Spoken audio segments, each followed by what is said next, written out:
are many parts to a book. Oftentimes we hear of persons saying they've read a book from cover to cover. In my line of business, I do read a book from cover to cover, discovering along the way in the dedication page, the prelude, epilogue, acknowledgement, little gems that I hold on to. Welcome to Oral Tradition and another adventure in Guyanese regional and world literature. Let's also welcome a suave, intellectual, and academic Professor Ivelaw Lloyd Griffith. Professor, welcome to the program. Thank you, Petamber. Delighted to be here. There are two gems that I discovered. One at the beginning of your book, and Hmm. two in the acknowledgement page. This one, you wrote, every book has a backstory. And at the end of the book, you quoted Salman Rushdie, and I quote, literature is where I go to explore the highest and lowest places in human society and in human spirits. The two sort of connected. Why have you written such a book at this time? Well, let me begin, Petamber, by thanking you for the invitation to be on the program and to thank our mutual good friend, David Abedin, who sent me a raving note having read the book and said, you got to get on Petamber's show and facilitated our connection. To answer your question, the book has a genesis, has a backstory that goes back 3 decades. And the backstory, the reason I wrote the book was because that experience I had in 1994 in Grenada was such a startling, unexpected, perturbing experience. I decided, look, I've got to write a different kind of book. The time I had this experience in Grenada, I was researching on a scholarly book, a book about drugs in the Caribbean. That book turned out to be one of the most rewarding scholarly and financial I still get royalties on that book, uh, published in 1997. And it is because of the startling nature of that experience in Grenada, I said, I've got to write a story.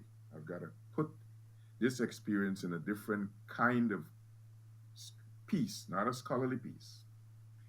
And the story, the experience had to do with an encounter I had with a woman. In the novel, I call her Sylvie, but that's not her real name.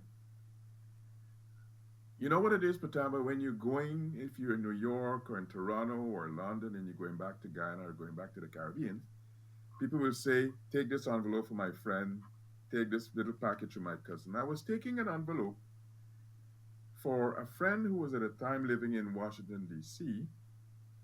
And so I met this friend. I didn't know this woman, met her, and we met at the pub and over drinks and hors d'oeuvres, people build a comfort level. This woman was so comfortable with me, she began to tell me her life story. She had a fascinating life story. She was in about her mid 30s. Part of her life story was she had been deported from Canada for drugs. And we talked, and she did not know that I was there studying drugs issues. And part of the startling aspect for Tamba is that this woman became so comfortable with me, she offered to sell me cocaine. And I said, I don't do that stuff. I didn't reveal to her that I was there studying drug trafficking. And hear this, Patamba. this is where the story began to be planted in my mind as an experience that I've got to tell in a different context. She said to me, she said, Doc, you can use it for sex. And I am in a kind of amusement zone. So I said to her, how? And Petamber, this woman begins to give me a lesson to tell me how to use cocaine for sexual pleasure. It was such a startling experience. If I thought I would have an encounter of this kind, it would have been in like in Jamaica or in Puerto Rico or the Bahamas, but not in Grenada. So I said, look, I've got to write this story in a different way when I retire. Mm-hmm. Mm-hmm. In the scholarly book, it's called Drugs and Security in the Caribbean. Mm-hmm. I have a page or a half a page about the experience. And I remember one of the reviews for the publisher was Penn State University Press. One of the reviewers said, Professor Griffith needs to put a footnote saying he's not advocating the use of cocaine for sex. And so I said, look, I've got to tell this story because what the experience revealed, it revealed an accentuation of the way in which drugs was victimizing our societies, victimizing this young woman, victimizing the society of which he was a part, but victimizing the whole region. So the writing of the book goes back 3 decades. The backstory Mm-hmm. had to do with that experience, that startling, revealing, uncomfortable experience Ha, I ha. had in Grenada in 1994. How difficult or how easy it was to transform your finding into fiction. I mean, um, we see journalists and we see other persons doing it. But for Mhm. you, how easy or how difficult it was? Well, the easy part, you may or may not know, Patamba, that in an early incarnation, before I became an academic, before I became a scholar, I was a journalist. I was a journalist both with Guyana Chronicle and with Radio Demerara, it was called back in those days, and then the Guyana Broadcasting Corporation. So I had a skill set of writing with a discipline of a certain number of words, with a certain deadline, writing with simple contextual language. That discipline, that background, that journalistic training helped me. But the difficulty was I had been practicing scholarly writing for so long, I had this inclination to want to put the footnotes in and provide the references. And my developmental editor kept saying to me, Dr. G, we don't need the footnotes. Stick to the storyline. So I was caught between a rock and a hard place, wanting to keep my scholarly self, not jettison too much of my scholarly being, but I'm thankful I was able to remember some of those trainings as a journalist and make the transition from the scholarly writing to the creative literary kind of writing. Mm. Mhm, mhm, mhm, mhm, mhm, mhm.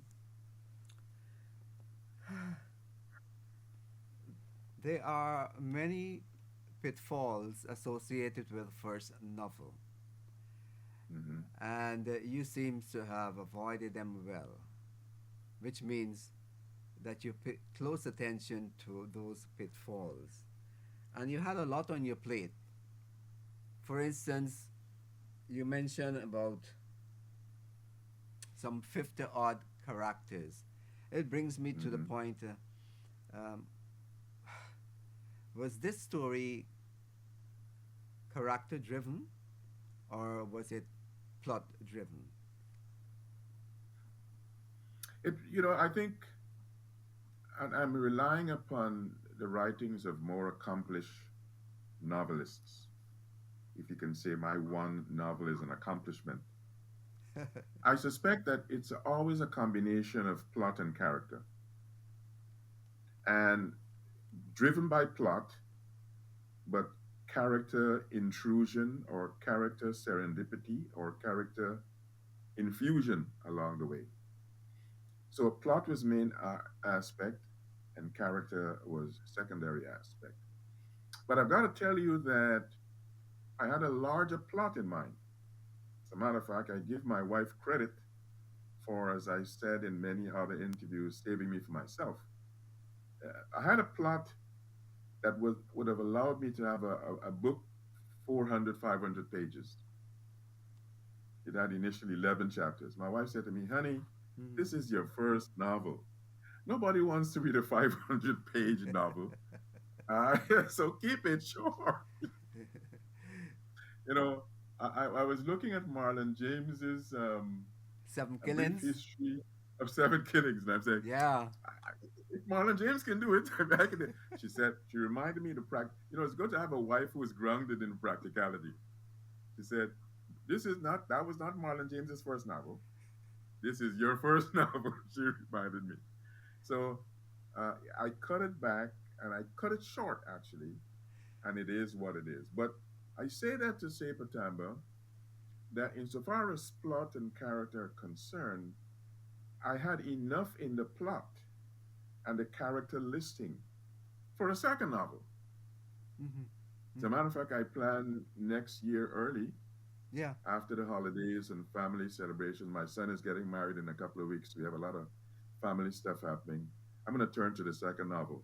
So some of the plot is coming to a life in its own in a second novel, and some of the characters that I had in mind that did not appear in this Sylvie's Love and Loss will be revealing themselves in the second novel. You talk about a larger plot. Uh, did you, by any chance, have another title or other titles to this book? You know Oh why I yeah. asked. You know why I asked this, is because I'm Hmm. thinking about our own Edgar Mitchell Halser, The Life Hmm. and Death of Sylvia, set in Right. Georgetown in the Hmm. 1930s. Did you have Hmm. another title to this Oh book? yeah. Sylvie's Love and Loss was not the first title. You know, when I refer to the fact that I saw from that experience and the writings I've done on drug operations and drug trafficking, the initial title was Victims. But one of the editors with whom I worked sent me, I think it was a 7-page critique, very thoughtful, very helpful. And one of the critiques she said, Dr. G, this title and the victims was the title with a subtitle. She said, this title comes over too academic. You need to get something that is more fiction, more novel. And so I said, look, let me go back to the central character, one of the central characters, Sylvie, and build a title around Sylvie. And so Sylvie's Love and Loss is a second iteration. It's not the original title. Yes. Yep. But you know, part of I'm delighted, Patamba, that you invoked what I wrote on the penultimate page in the acknowledgement, Salman Rushdie. Yeah. Literature is where I go to explore the highest and lowest places in human society. The more I have studied and researched and spoken about the issue of drugs and the various ways in which it accentuates greed, it highlights and gives rise to crime, it allows for all sorts of vices in the society, but also, and I'm hoping that Sylvie's Love and Loss will also reveal some of the goodness of humans. So Salman Rushdie, when I remember one of Salman Rushdie's words of wisdom, human society, highs and lows. I'm hoping that this book reveals some of not only some of the lows in relation to Caribbean drugs, but some of the highs.